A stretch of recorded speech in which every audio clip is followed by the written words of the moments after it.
ایک شخص نے سوال کیا کہ ہم ہر باری زندگی میں کوشش کرتے ہیں کامیاب ہونے کی، محنت کر رہے ہیں لیکن کامیابی نہیں مل رہی، تو بہت دعائیں بھی مانگی، بہت اعمال بھی کیے، تو ہمیں کوئی فائدہ نہیں ہو رہا، تو اس کا حل شریعت میں کیا ہے؟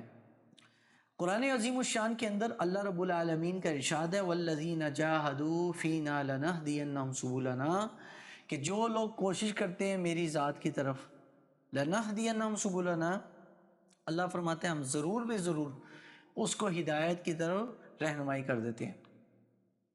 تو اگر آپ زندگی میں ناکام ہو رہے ہیں تو ایک چیز کو اپنا لیجئے، اور وہ کثرت سے رب کی بارگاہ میں استغفار ہے۔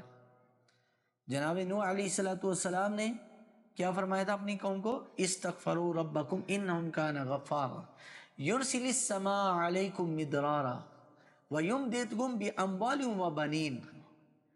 اللہ تعالیٰ نے فرمایا کہ مجھ سے معافی مانگو، میں بے شک معاف کرنے والا ہوں، وَيُرْسِلِ السَّمَاءَ عَلَيْكُمْ مِدْرَارًا، تو میں موسلا دھار بارش تم پر فرماؤں گا اگر تم توبہ کرو تو، اور وَيُمْدِدْكُمْ بِأَمْوَالٍ وَبَنِينَ، اولاد کے ذریعے سے اور مال کے ذریعے سے میں تمہیں کثرت کر دوں گا۔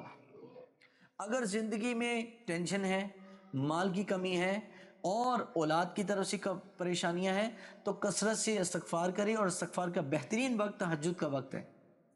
تنہائی میں ہو، کوئی دیکھ نہ رہا ہو، کوئی موبائل فون نہ ہو، کوئی ویڈیو نہ بن رہی ہو، خالصتاً رب کی بارگاہ میں حضوری قلب کے ساتھ اگر یہ اعمال کریں گے تو میرا رب، امید ہے کہ میرا رب لازمی معاف فرمائے گا۔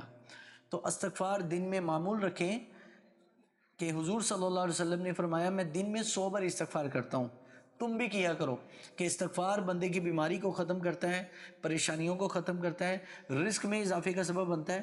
حضرت شیخ جنید بغدادی علیہ رحمہ کے پاس ایک عورت آئی، کہا جی میری اولاد نہیں، آپ نے فرمایا استغفار پڑھو۔ ایک شخص آیا میرا رزق نہیں کھل رہا، میرے رزق میں اضافہ نہیں ہو رہا، اور میں استغفار پڑھو۔ ایک اور شخص آیا کہ مجھے بیماری ہے، فرمایا استغفار پڑھو۔ تو آپ کے مرید نے فرمایا حضور ہر ایک کو ایک ایک وظیفہ بتا رہے ہیں، ایک ہی وظیفہ، مرض علیحدہ علیحدہ اور دوائی ایک ہے۔